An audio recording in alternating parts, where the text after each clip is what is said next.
विचार संस्थान की सुव्यवस्था अत्यंत अनिवार्य। काया के विभिन्न अवयवों को सुंदर, सुडौल, सुसज्जित बनाने के लिए हम पूरा ध्यान रखते हैं और उस कायिक सौंदर्य संवर्धन के लिए वस्त्र, आभूषण, श्रृंगार, प्रसाधन, पुष्प आदि जो कुछ सूझता है, उसे जुटाने के लिए प्रयत्नशील रहते हैं।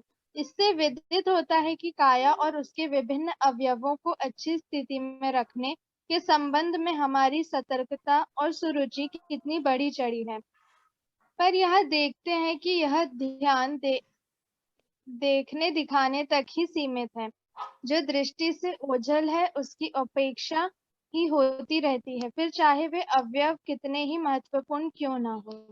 पेट, आंतें, जिगर, गुर्दे, फेफड़े, हृदय जैसे अवयव होठ, गाल, भौं, नाक आदि से कम महत्वपूर्ण नहीं है।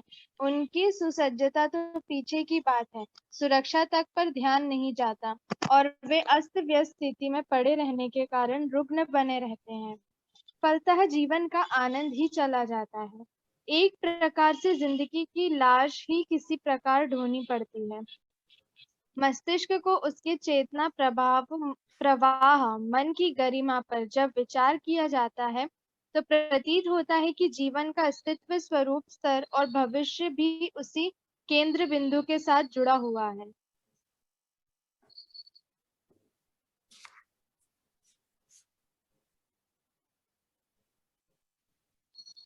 देखने में जो कुछ किया, कमाया और भोगा जाता है उसमें शरीर की ही भूमिका दृष्टिगोचर होती है, पर वास्तविकता दूसरी ही है। मन ही पूरी तरह शरीर पर छाया हुआ है।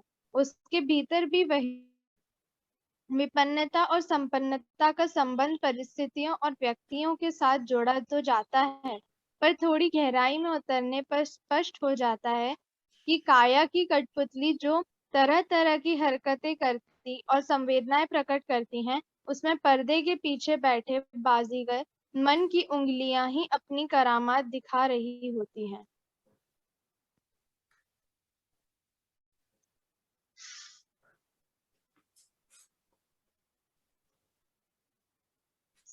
स्वास्थ्य, अर्थव्यवस्था, परिवार प्रबंध, श्रेय, सम्मान के लिए प्रयत्न करने में हमारी गतिविधियां संलग्न रहती हैं।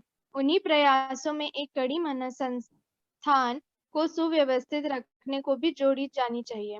बालों को सुसज्जित रखने का जितना ध्यान रखा जाता है, यदि उतना ही मानसिक संतुलन बनाए रहने का ध्यान रखा जा सके तो प्रतीत होगा कि सर्वोपरि बुद्धिमत्ता और सर्वोच्च सफलताएं प्राप्त करने का द्वार खुल गया।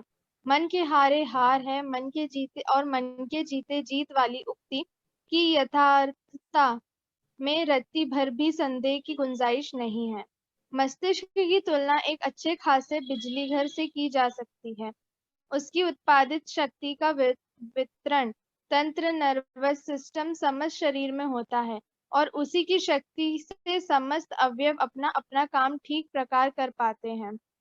मस्तिष्क की विद्युत उत्पादन का जितना भाग समस्त शरीर को गतिशील रखने में खर्च होता है, उससे कुछ ही कम अपनी निज की मशीनरी को चलाने और खुराक जुटाने एवं टूट फूट करने में खप जाता है।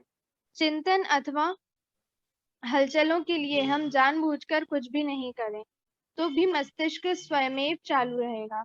उसे सोते जागते विश्राम कभी नहीं।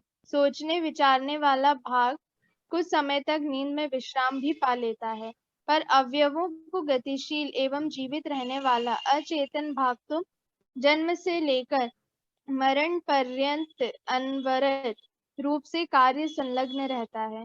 सोचना या काम करने में मस्तिष्कीय शक्ति का सीमित, संतुलित एवं व्यवस्थित व्यय होता है, किंतु मानसिक उत्तेजनाओं की स्थिति में शक्ति व्यय का अनुमान अत्यधिक बढ़ जाता है।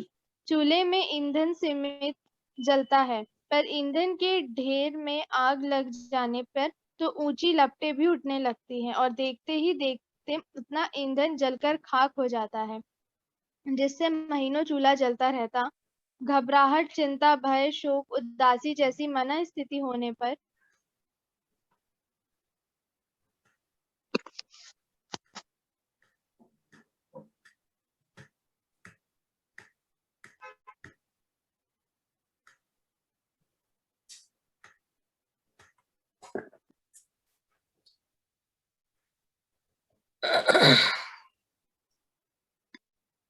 आगे नहीं बढ़ रहा है।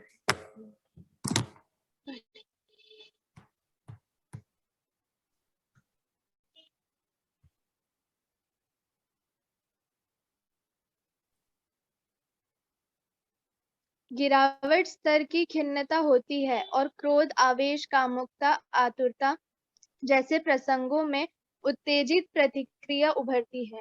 दोनों ही परिस्थितियों से मानसिक संतुलन बिगड़ता है। ज्वार हो या भाटा, दोनों ही परिस्थितियों में समुद्र में समान उथल-पुथल होती है।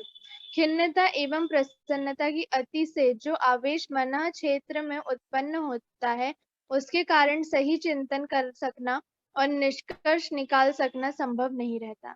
थका हुआ आदमी असफलताओं की निराशजनक बातें सोचता और नशे में धुत व्यक्ति दूर की हाँकता है। जिसे कुछ विशेष उपलब्धियां मिल गई हैं, वह फूला नहीं समाता और धरती जोतने जैसे मंसूबे बांधता है। लो ब्लड प्रेशर और हाई ब्लड प्रेशर के लक्षण भिन्न-भिन्न हैं, पर कष्ट दोनों ही व्याधियों के रोगी समान रूप से भुगतते हैं। शरीर और मन का अन्योन्याश्रित संबंध है। मन प्रसन्न हो तो शरीर में सक्रियता रहेगी और यदि खिन्नता छाई हो तो क्रियाशीलता में ही कमी नहीं आएगी, वरन उसके साथ अस्त व्यस्तता जुड़ जाने से जो थोड़ा बहुत काम किया गया था वह भी गलत सलत होता जाएगा और उसका नुकसान न करने से भी अधिक महंगा पड़ेगा। मनस्थिति का नाम ही मूड है। मूड अनुकूल हो तो आदमी काम पर सवार रहेगा और यदि वह प्रतिकूल हो तो काम आदमी पर सवार रहेगा। दोनों परिस्थितियों में कितना अंतर है, इसका इसका परिचय प्राप्त करना हो तो एक उस आदमी को देखा जाए जो घोड़े पर सवार होकर तेजी से सफर कर रहा है। दूसरा वह आदमी देखा जाए जिसके जिम्मे में मरा घोड़ा ढोकर या घसीटकर ले जाने का काम सौंपा गया है। दोनों अपनी प्रसन्नता के अनुरूप ही वे सौभाग्य दुर्भाग्य का अनुमान लगा रहे होंगे। उसकी अनुपात से उनके उत्साह एवं बल में भी घट बढ़ का अंतर पड़ रहा होगा। मन कुछ काम तो अपने आप ही कर लेता है, कुछ उसे इंद्रियों की सहायता करने पर से कराने पड़ते हैं। चिंतन, मनन, ध्यान, कल्पना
योजना, निष्कर्ष, निश्चय आदि क्रियाएं वह अपने आप ही कर लेता है।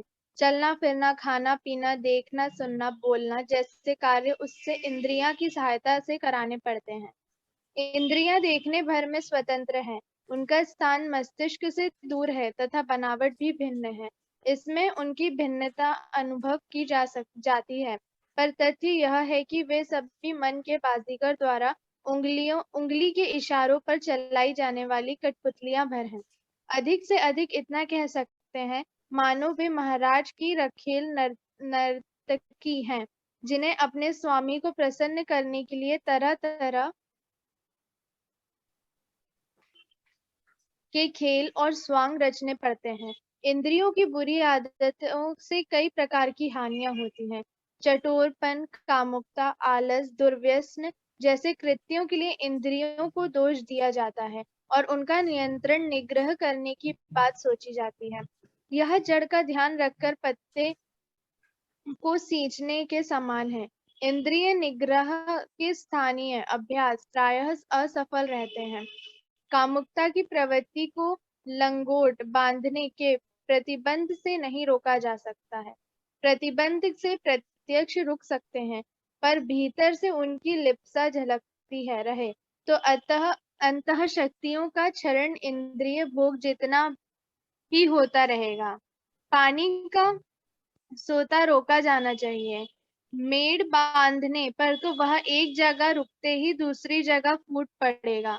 इंद्रिय निग्रह की आवश्यकता अनुभव हो तो स्थानीय रोकथाम की बात सोचने के साथ लिप्साओं के उद्गम मन पर नियंत्रण करना चाहिए। इंद्रिय निग्रह की सफलता मनोनिग्रह पर निर्भर है। कुसंस्कारी मन कच्चे पारे की तरह है, वहीं सुसंस्कारी बना लिए जाने पर मकर ध्वज जैसे पारद रसायनों के रूप में विकसित होता है, तो गुणकारी रसायन का काम करता है। कच्चा पारा तो भयंकर शरीर विस्फोट एवं मरण का निमित्त ही बन सकता है। मन की गुलामी बुरे किस्म की पराधीनता है। गुलाम सोने खाने जैसे समय तो अवकाश प्राप्त कर लेते हैं, पर मन के गुलाम को दिन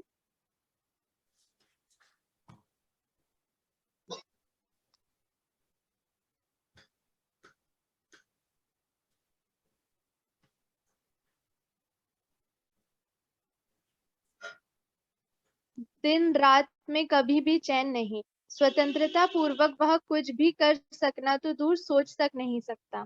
बंध मोक्ष का पतन उत्थान का आधारभूत कारण मन है।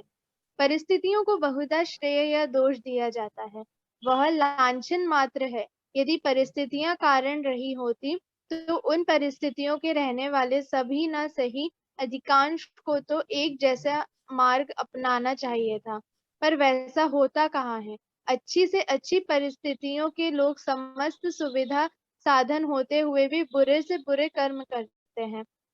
इसके विपरीत भारी विपत्ति में फंसे हुए और अभावग्रस्त स्थिति में रहते हुए भी कितने ही लोग अपनी नैतिकता और सदाशयता बनाए रहते हैं।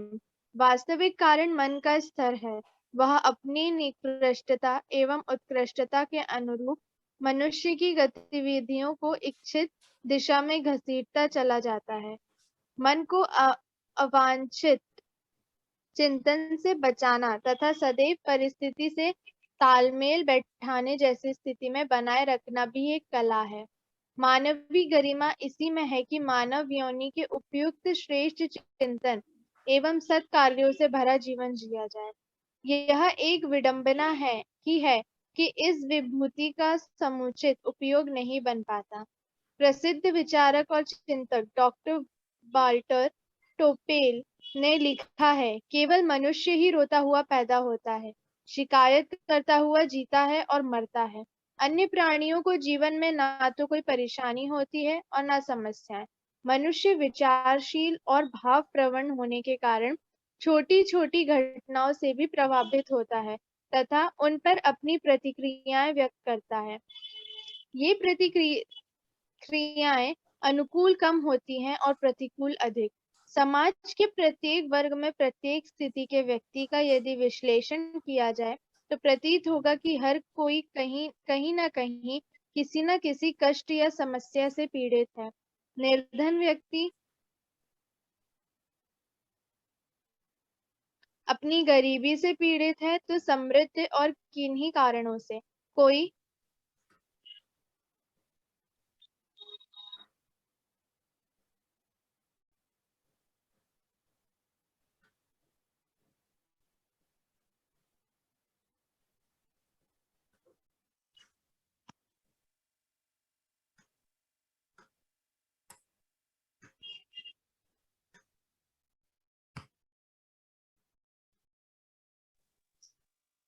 कोई भौतिक सुख सुविधाओं से परेशान है तो कोई मानसिक शांति न मिलने से।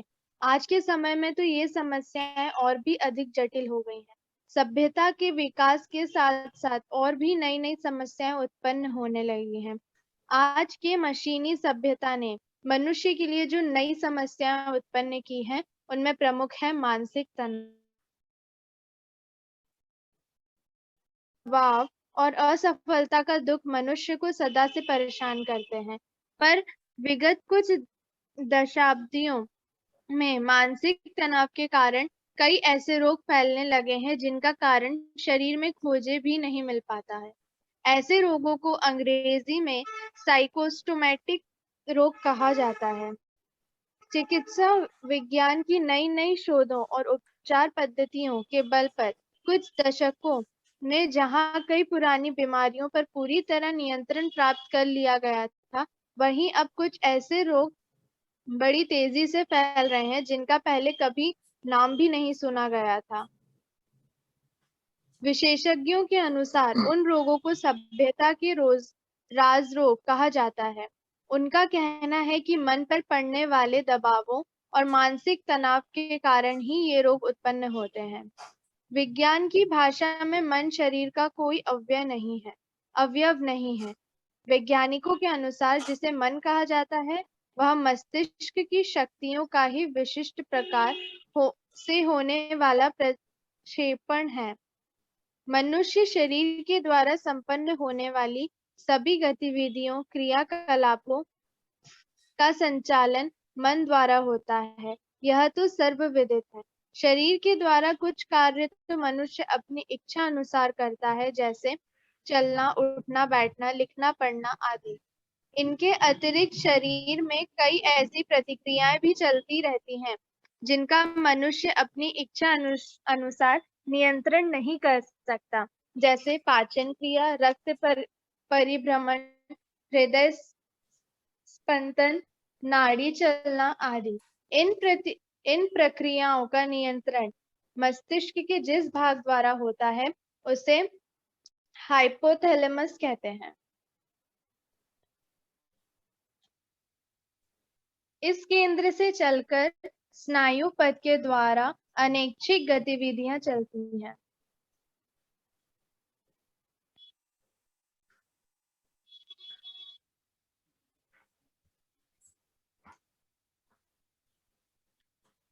इसके भी दो भाग हैं। एक को पैरासिंथेटिक कहा जाता है तथा दूसरे को सिंथेटिक।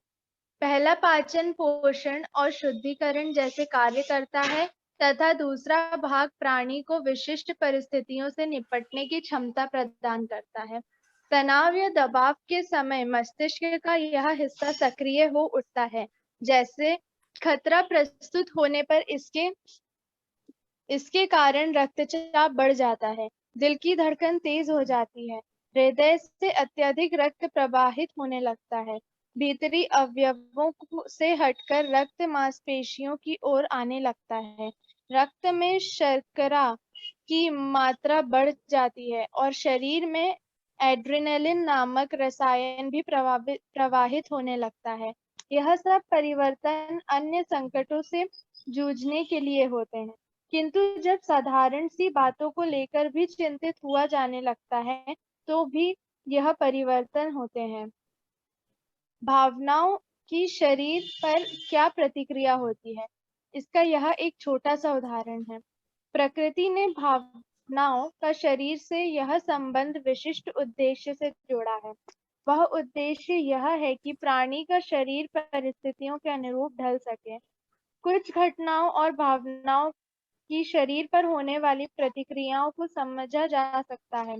डर के कारण पेशाब छूट जाना, घबराहट से पसीना छूटना, चिंता के कारण भूख ना लगना, गुस्से में होने पर चेहरा तमतमा उठना, परेशानी से नींद न आना और लज्जा के मारे लाल हो जाना, चेहरा झुका लेना आदि स्थितियां दर्शा दर्शाती हैं कि भावनाओं का प्रभाव मनुष्य शरीर के रक्त प्रभाव और अंदरूनी हलचलों पर अनिवार्य रूप से पड़ता है। पसीना छूटने पर पता चलता है कि भावनाएं शरीर की उन ग्रंथियों को प्रभावित करती हैं जो पसीना छोड़ने का काम करती हैं। बहुत बुरी खबर सुनने या मानसिक आघात पहुंचने पर घबरा उठने के साथ मूर्छित तक हो जाने की स्थिति दर्शाती है कि मस्तिष्क का क्रियाकलाप भी भावनाओं से प्रभावित है। ये सब स्थितियां इस बात की द्योतक है कि परिस्थितियां भावनाओं को जन्म देती हैं। अब हम आगे, मुझे लगता है यहाँ रुकना चाहिए क्योंकि 40 मिनट हो जाएंगे अभी 5 मिनट में। बस इस पैराग्राफ को खत्म कर लेते हैं यहाँ पर। और भावनाएं शारीरिक प्रक्रियाओं को परिस्थिति विशेष से निपटने के लिए शरीर में होने वाले ये परिवर्तन प्रकृति की बहुत ही उपयोगी व्यवस्था होती है। तो हमने आज क्या समझा अपने इस अध्याय में? मन के हारे हार है, मन की जीते जीत।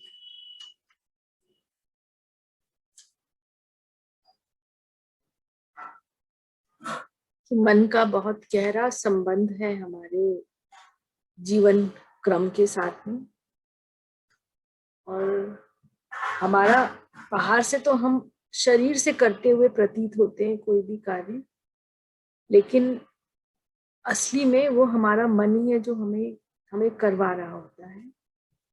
और इसके जो दो भाग हैं, सिंपैथेटिक और पैरासिम्पैथेटिक। तो सिंपैथेटिक तो हमारे कंट्रोल में होता है, लेकिन पैरासिम्पैथेटिक जैसे सांस लेना, दिल की धड़कन चलना, ये सब हमारे हाथ में नहीं है। शरीर का भोजन का पाचन क्रिया, ये सब हमारे सोते जागते अपने आप होते रहते हैं। उनका हमारे उस पर डायरेक्ट हमारा कंट्रोल नहीं होता, लेकिन इन सब का भी तनाव के साथ गहरा संबंध है। तो हमें हमारा जो ध्यान का माध्यम है, हम जब ध्यान करते हैं तो हम अपने मन को ट्रेनिंग देते हैं एक तरह से, कि चाहे कैसा भी परिस्थिति हो, लेकिन हमारी जो मानसिक स्थिति है, मन की स्थिति है, वह नहीं गड़बड़ाए। तो ये ध्यान और कुछ भी नहीं है, केवल ट्रेनिंग है, माइंड की ट्रेनिंग। तो क्योंकि अगर मन गड़बड़ाता है तो शरीर में भी रोग आ जाते हैं, जिसको हम साइकोसोमैटिक रोग कहते हैं। मन अगर दुखी है, चिंतित है, भयभीत है, तनाव में है, तो उसका जो परिणाम है वो शरीर पे भी दिखाई पड़ता है।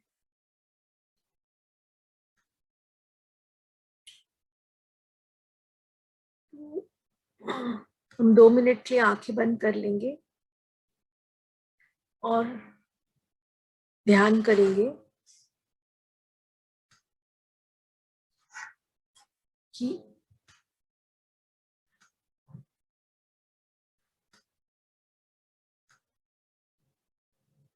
हम अपने आप को स्थिर, शांत, एकाग्र करके बैठेंगे। अपना पूरा ध्यान अपनी सांसों पे, गहरी धीमी श्वास अंदर ले रहे हैं और धीरे धीरे छोड़ रहे हैं। कहीं भी कोई तनाव, मन में चिंता या भय अनुभव हो रहा हो तो उसको देखेंगे, गहरी लंबी सांस लेंगे, आंख बंद रखेंगे और धीरे धीरे श्वास को बाहर छोड़ेंगे। और मन में किसी भी प्रकार का कोई चिंता, कोई विचार, कोई परेशानी है, उसे भी हम अपने साथ बाहर निकाल रहे हैं। इस प्रक्रिया को हम फिर से दोहराएंगे। गहरी लंबी सांस लेंगे, धीरे धीरे अपने को स्थिर, शांत रखेंगे। मन को देखेंगे, मन में कोई विचार जिससे हमें कोई परेशानी हो रही है या कोई चिंता का भाव,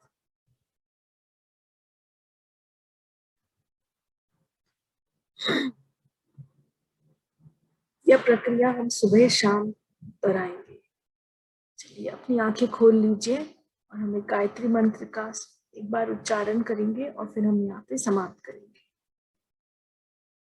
अपने आप को अनम्यूट कर दीजिए। ओम भूर्भुवः स्वः तत्सवितुर्वरेण्यं भर्गो देवस्य धीमहि धियो यो नः प्रचोदयात्।